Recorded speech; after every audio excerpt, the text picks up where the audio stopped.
sacrifice. Judy mentioned prior to this that she it's the how did you say it? Well, my name's Diane. Diane. They should call me Debbie. Oh yeah, no, Judy's in front of you. I got it. No, that's June. Oh goodness. All right. That's My June. wife's name is Vicky, and I got that down. All right. So tell us what you told us before, Diane. Yes, loud and proud. Yes. What was the question? It was, what did that statement you made up by the sound booth? Toughest job I ever loved. Right. Toughest job she ever loved. Serving at a Christian children's home. Toughest job she ever loved. So serving at the Woodburn Christian Children's Home, that living sacrifice, holy and pleasing to God. And then, of course, our program is summarized in Romans chapter 12, verse 2, where the Bible says, do not conform any longer to the pattern of this world, but be transformed by the renewing of your mind. Then you will be able to test and approve what God's will is, his good, pleasing, and perfect will. Our program, right, I think can be summarized as do not conform. So changing the patterns of living that were creating problems, and be transformed by the renewing of your mind. The transforming occurs through the power of God. The do not conforming occurs through being willing to stop doing what we've been doing that's been causing problems. You know, Joe, I always liked it on when you have on interviews. Right. You always use Jeremiah. Oh yes. About the crossroads. Oh yes.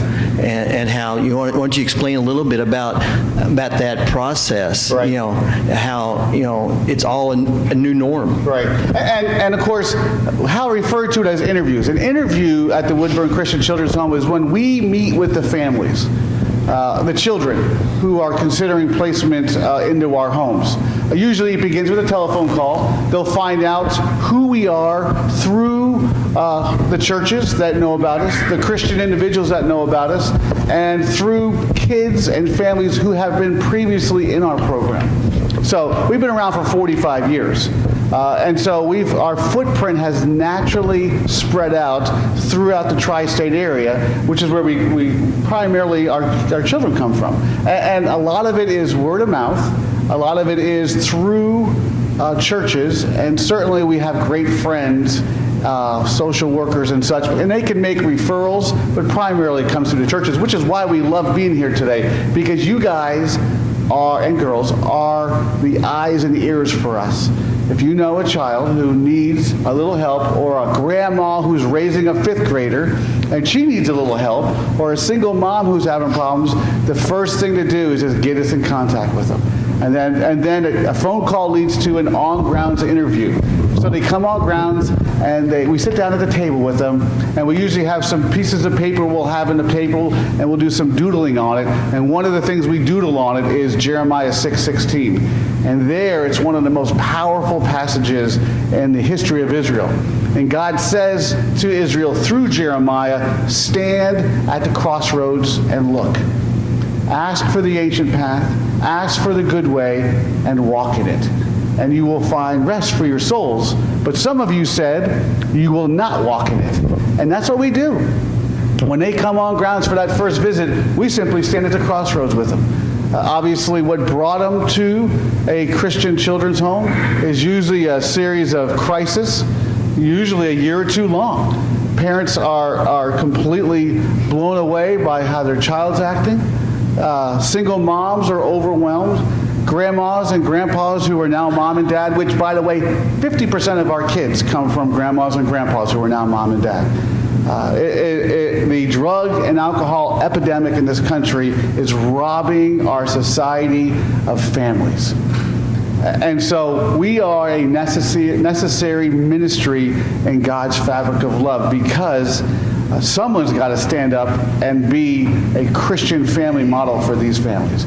And that's kind of what we do. Hal, I mean, you could talk about Hal was a house parent with Carol for 18 years. Everything we do there is done in what we call a Christian living experience. And you notice I don't get much word in. Have you noticed that? Yeah. They wind me up with a little. Yeah, and I have to unwind him. Yeah. Oh, yeah, thanks. Thanks. Yeah, Thanks. yeah. Yeah. So a Christian living experience. Yes. Well, I was wanting to, the Christian living experience, and I want to share a little bit too. You was talking about the families that brings kids, just recently it was really heartbreaking. And as a house parent, and when you're living, you see these kids. We was in an interview recently, and I asked a girl where she was going to lay her head that night, and she said, "I don't know yet." What's really hard is when you see a young man who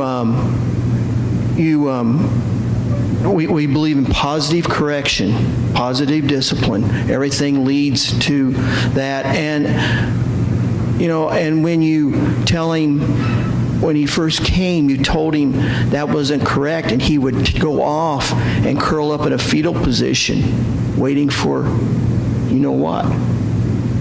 That's heartbreaking as a house parent. And so that's why, you said house parent, it's tough. If it's one of the most stressful but most rewarding positions you could ever have. When you see a child that has made changes in just a few months from where he came to where you hope he goes.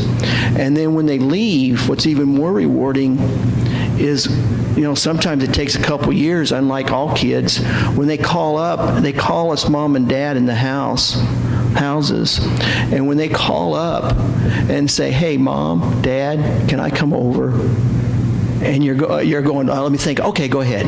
It is so rewarding. That through Christ, you've touched their lives and that they're coming back home.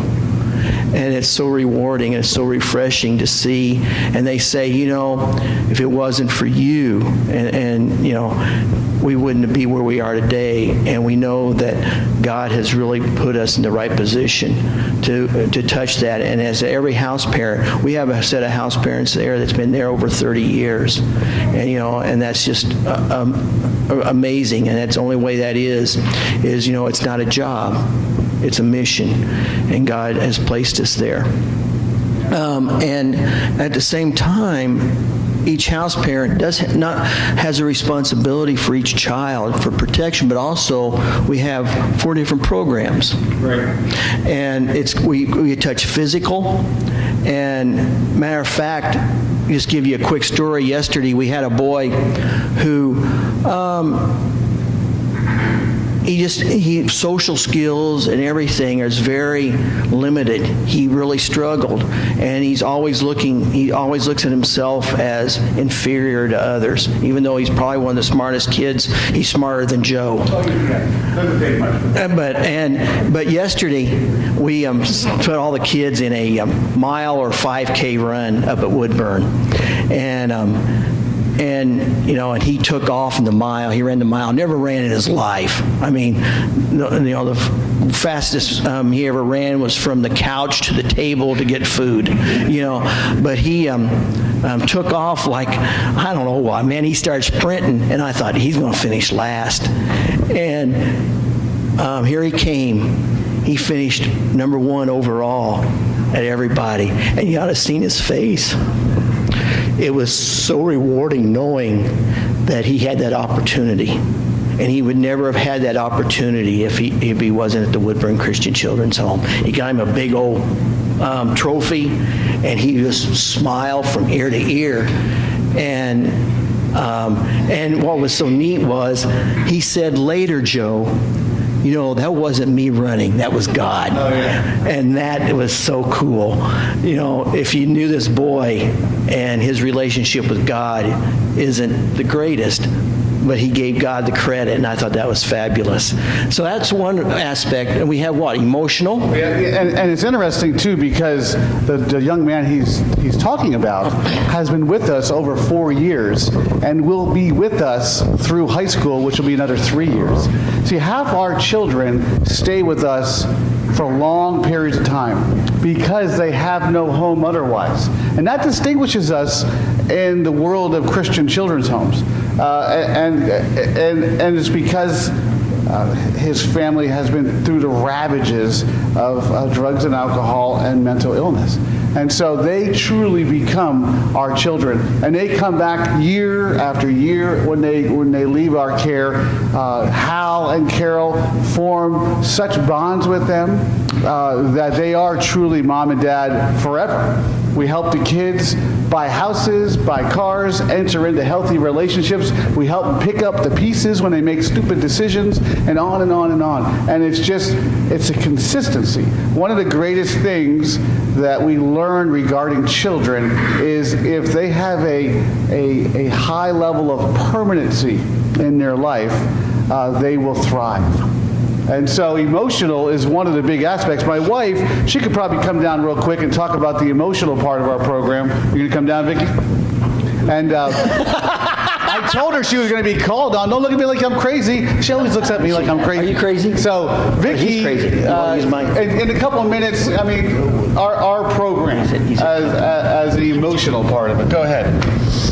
We have Christian counselors, right? We start there. Yes, we do have Christian counselors. Counselors who not only believe in God, but they have been trained in different modalities that have been studied and tested through time and different research and things like that to provide the best means of treating someone. So like when you go to the doctor and you have a cold, right, the doctor says, okay, well, you need A, B, C. You need rest, you need some medication, and he kind of lays out a treatment plan for you. With mental health, it's the same thing. These kids, Lee Bracey would say, we don't get one owner low mileage kids, and that's true. Some of these kids have really been through a lot. Some have had trauma before they come to us, and all of that needs to be unpacked, reframed, and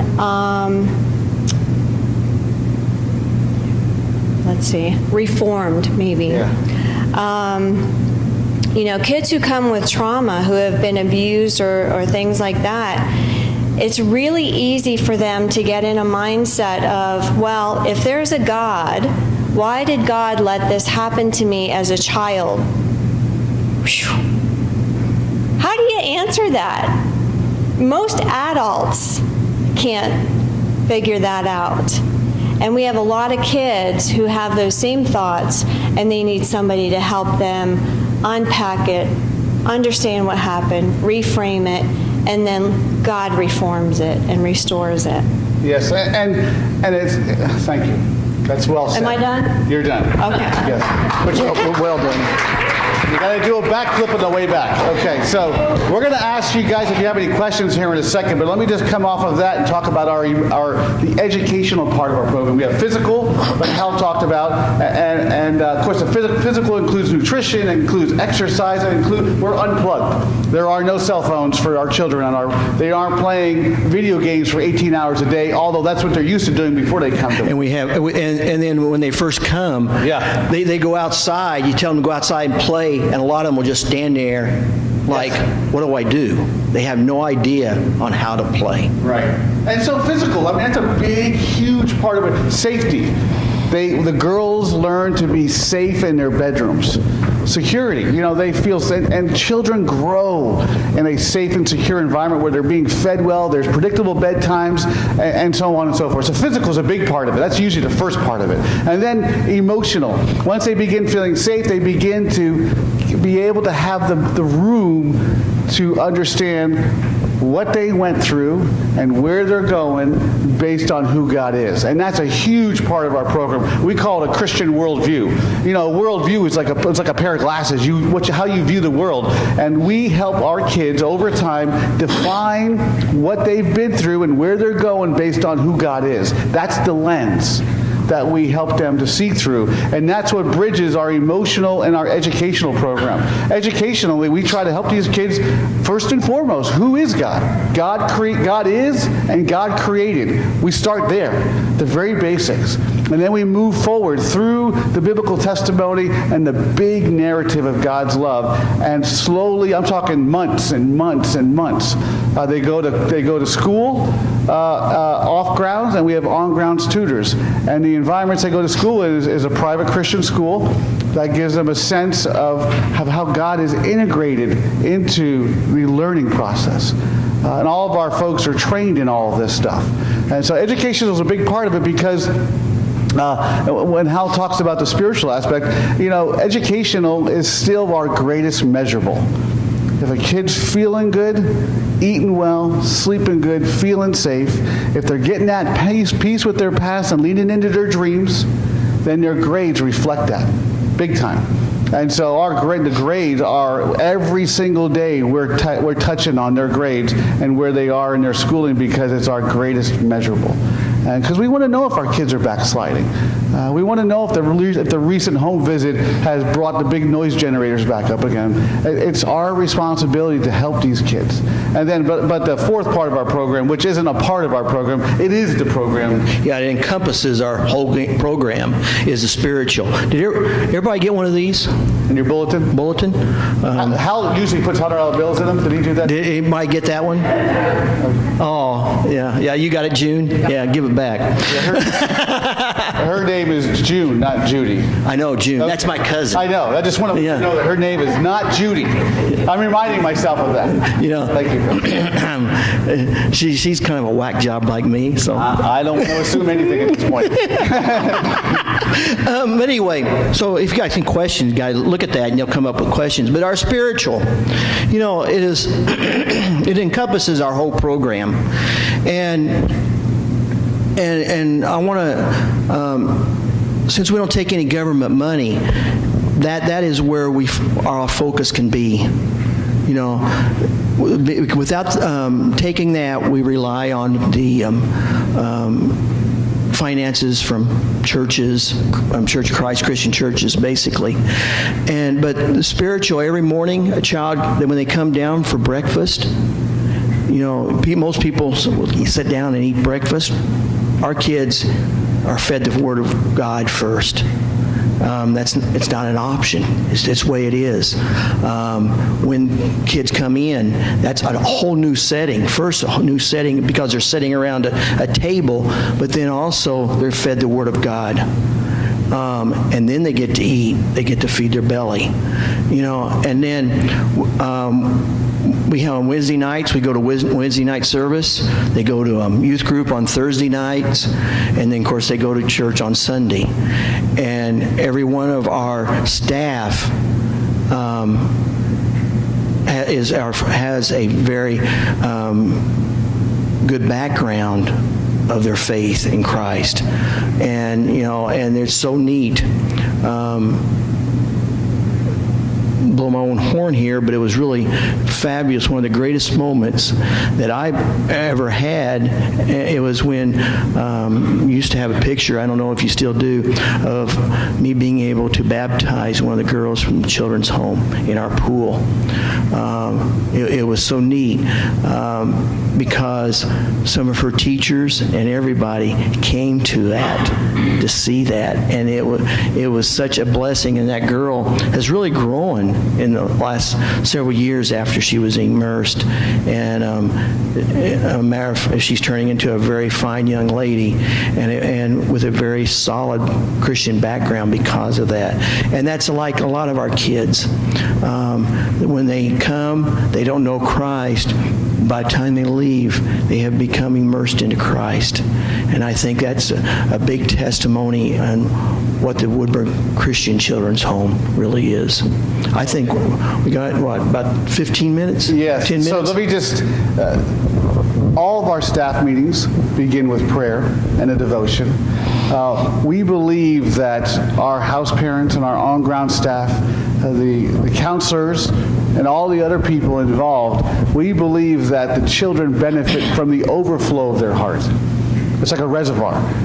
Constantly being, if we as the adults are constantly being filled, then our overflow is what the children benefit from. So that's a huge part of caring for our staff, is making sure that they're being charged up spiritually and emotionally and physically and educationally. So we can't expect the kids to do that which we are not doing ourselves. And that's the modeling. And I'll talk about that in the message I'm going to be preaching today. But it's a big deal for us to focus on our staff as a way of focusing on our kids. So yeah, we have 15 minutes left. And we have some giveaways too, because we want you guys to ask some questions. So how much does it cost to bring a kid there? Oh, right. That's a good question. But you don't get anything. She doesn't get a giveaway. No, she can get a giveaway. She can give it away to somebody else. There you go. Yeah, so you get the giveaway to giveaway. Yes, so what was your question specifically, Vicky, my wife? Well, you talked about the interview process. Yes. Interviewing parents for a child to come on campus. Right. How much does it cost that parent? Okay, that's a good question, and usually this will get me choked up a little bit, but because of how we're doing it, it's probably not going to. But one of our core values. Because I'm standing here. Or Yeah, what? yeah, you can do it for we have 5 core values. Hal alluded to one of the core values, and these core values are listed on the back of your of the program brochure. One of the core values, right? Yeah, core values is we keep it simple. One of the core values is we do not accept any public funds, federal, state, or local funding. It's all privately funded through the churches, and we believe that to be the case because it's like the second golden rule. Whoever gives you their gold makes the rules. Now, there's children's homes that accept government funds, and they do their best to be Christian focused. For us, we would rather owe faithfulness to the churches that support us, and then to follow the master contract associated with the funds. The second core value, it's not listed in that order in the brochure, but the second core value is we will accept a child into our program regardless of their ability to pay. Only 3% of our income last year came from the families and the children placed with us, primarily because grandmas are on a fixed income. You know, it's $124 a day to be in our care. Grandmas and grandpas don't have 124 days to do that. Single moms who have been in crisis mode for 2 years, even parents, people who have adopted from overseas children, we come alongside them too. They're all in crisis mode and they don't have that extra money. And now, of course, it's not a free ride for the family, because we want to challenge them to live sacrificially. And we do challenge them to live sacrificially, but we believe Christ paid the price for hope. And therefore, our program is a place of hope. So we want to make it so that there is as little barriers as possible to bring these children into an encounter with Christ. Right? That's a good question. So is there any other questions? Oh, good, please. Do you guys have to do any SEM training for your house parents? Yes. Yes, we are voluntarily licensed with the state of Indiana as a residential children's home. We're licensed 6 years old to 21. Okay, and yes, we are required to, because we're voluntarily licensed, and I emphasize the word volunteer. We don't have to be licensed because we don't take their kids and we don't take their money, but we want to be above reproach. We want to adhere to the best possible rubric so that we do, in the name of Christ, the best possible thing. So yeah, so we have all the training in place, and Hal, you could talk about that because Hal's in charge of training. And does that make anybody giggle? Yeah, I know, right? God is good. God. Do not conform, but be transformed. We're looking at a transformed man. Yeah. So training. Yes, we have monthly training, and it's we train all the way from how to do the treatment plans. We have treatment plans for every child, to all the way on the emotional or physical handicaps a child may have. And even Carol and I just sat through a whole exhausting day on IEPs, which you teachers, yes. Yeah, half our kids have IEPs. Yes, and a lot of our kids have IEPs, so it was, and that it was, a lot of it was just refreshing, refreshing my mind. Oh yes, I remember that. But it's and schools on what they can and can't do with a child, which a lot of them likes to stretch the what they try to get by with on IEPs, and I'm kind of a stickler to follow the IEP to the letter. So, but anyway, but yes, we do a lot of training, and it's ongoing, and it's and since especially Carol, since she's was a house mom for 18 years, she can really relate to especially the house moms on situations that happen, and like I say, it's really a lot of training, and every time you think you know something new, something new pops up. Yeah, it's interesting. I just finished a master's in sociology, which is required for the executive director of a residential children's home, and I was happy to do that. Well, not at the time, but I was happy to do it in retrospect. And I love the way Vicki said it. We use the latest techniques emerging from the latest research, but it's translated through a Christian worldview and translated through experience in the trenches. And that's why we love the longevity of the people who God has called to our ministry. And it takes us a while to hire people. Our recent set of house parents we hired, we were interviewing them for a year and a half, because this is a huge deal. The house parents are absolutely the greatest influencers, just like mom and dad is the greatest influencers. And so it's slow and steady. And we're looking for house parents now. Yep. So if anybody out here knows, or you're volunteer. She just raised her hand. Did everybody see her hand go? You can start out on Saturdays. So here, you give her one, because I need to give. Why she didn't raise her hand? We're giving out stuff if you ask questions. You ask so I'm a going to throw question? this at you. Oh, what was your question? That's okay. I was going to ask the question. Do you occasionally or often or whatever have children with disabilities that you always have to work with? Excellent question. Our disabilities are limited. Actually, here you go. Yeah, think about it in physical, emotional, or educational.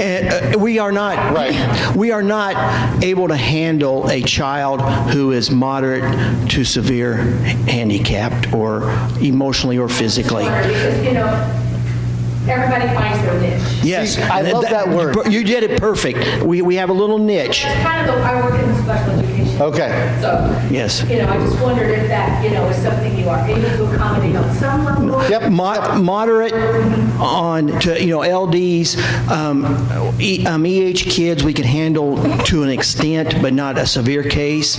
Everybody's going, what are they talking about? But yes, matter of fact, our summer tutor is the head of the special ed department at our high school. Yes, and so what's so funny is some of these kids will say, well, I don't have any homework, and she'll go, yes, you do. It's interesting. The way I explain it to people is the Woodburn Christian Children's Home is of the least restrictive environments for residential child care in the state of Indiana. So we have a lot of freedom. Now, with freedom comes responsibility, and so the children have to be able to begin to learn to handle that responsibility. Not too far from where we're at up in Fort Wayne, there's a place called Crossroads. That is considered the most restrictive residential children. They have full lockdown units, because those kids have been so traumatized, they're a danger to themselves and others. So everyone's got the niche. My wife works at Gateway Woods Family Services up in Fort Wayne area, and a lot of her kids that she works with, they do their interviews while the child is in incarceration. Jumpsuit, shackled to a steel bench that's bolted to the floor, already in the throes of addiction.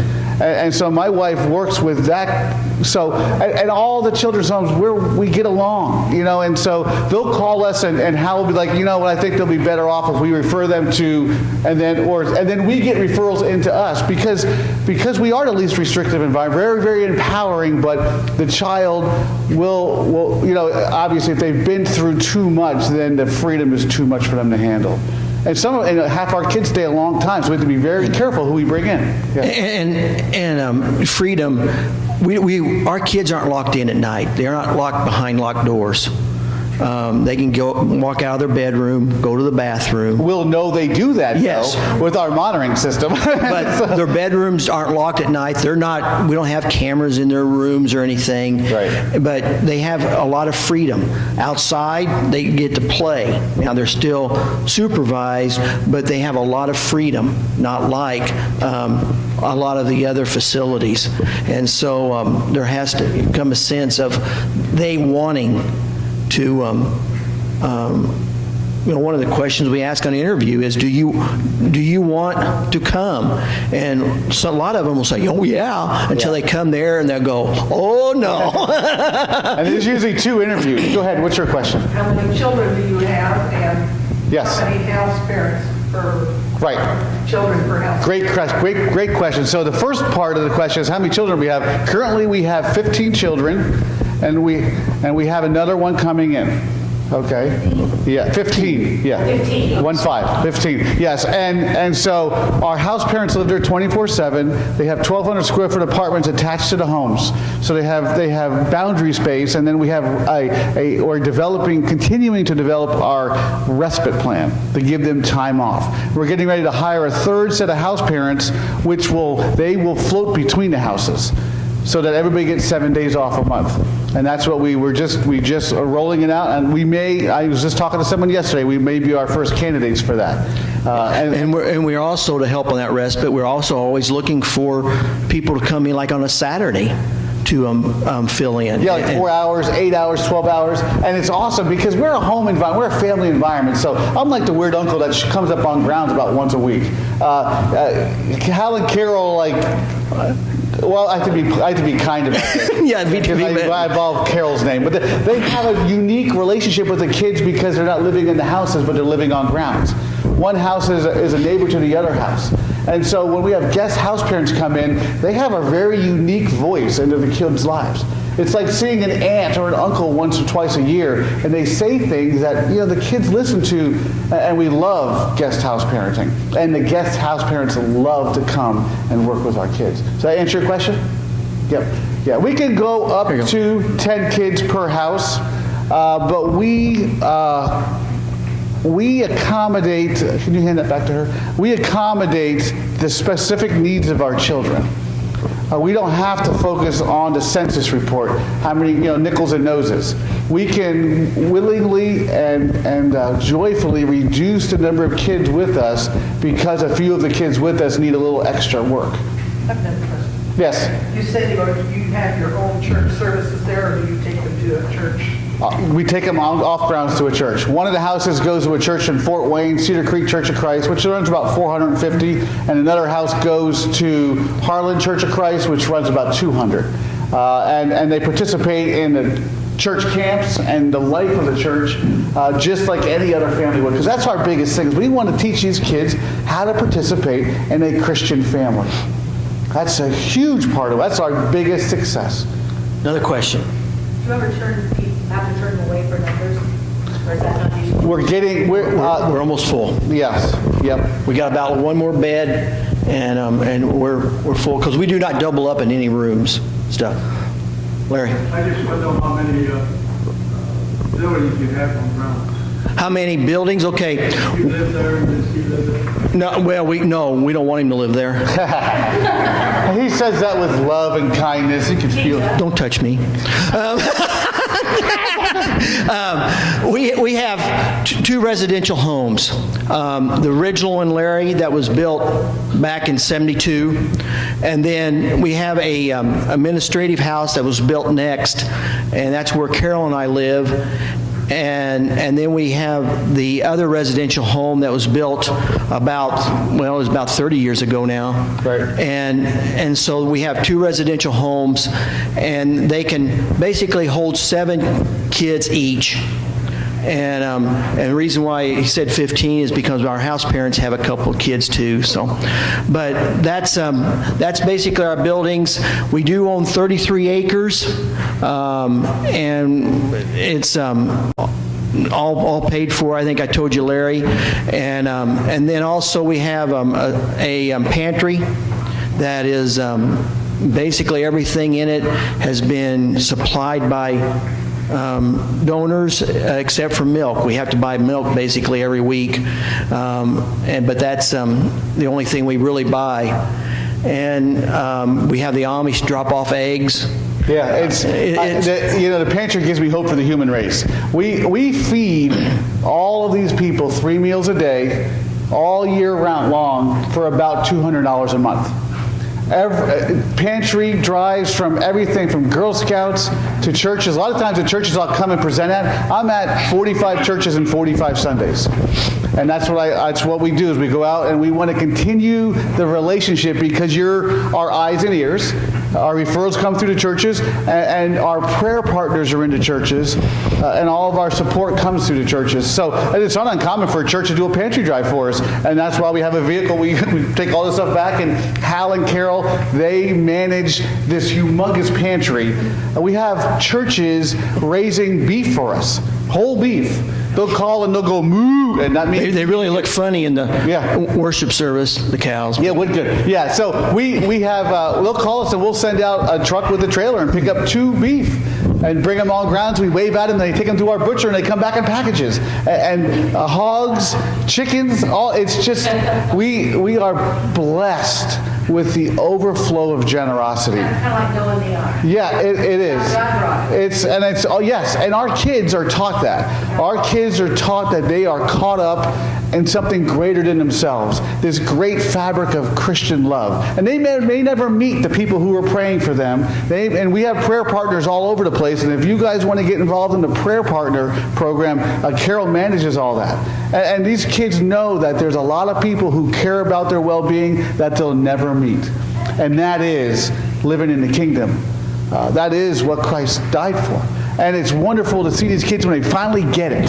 When they see some random person show up with a car full of food and they get it, they're like, oh my goodness, these people care about us. Yeah. One of the things is really neat is talking about people come, and we encourage, it's only a 3-hour drive, guys.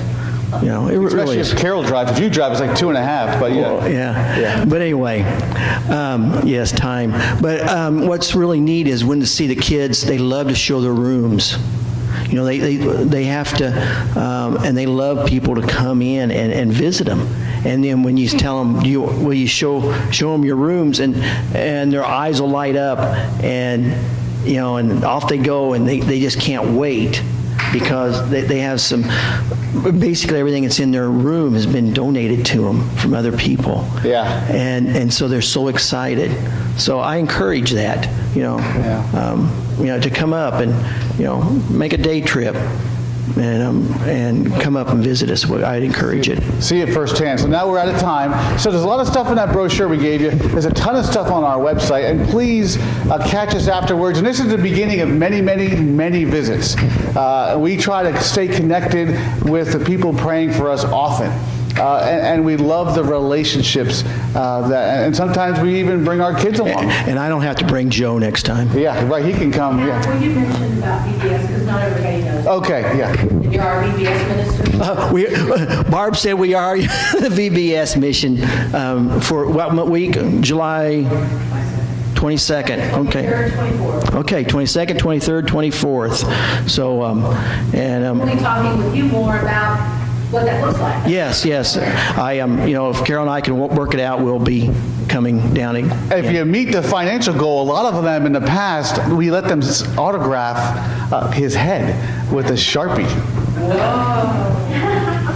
I mean, they can't shave your head. Yeah, that's true. Yeah. I had a waitress make a smiley face once. But thank you for your time, and we're grateful for your concern and care for us. You'll hear a little bit more about it in the message.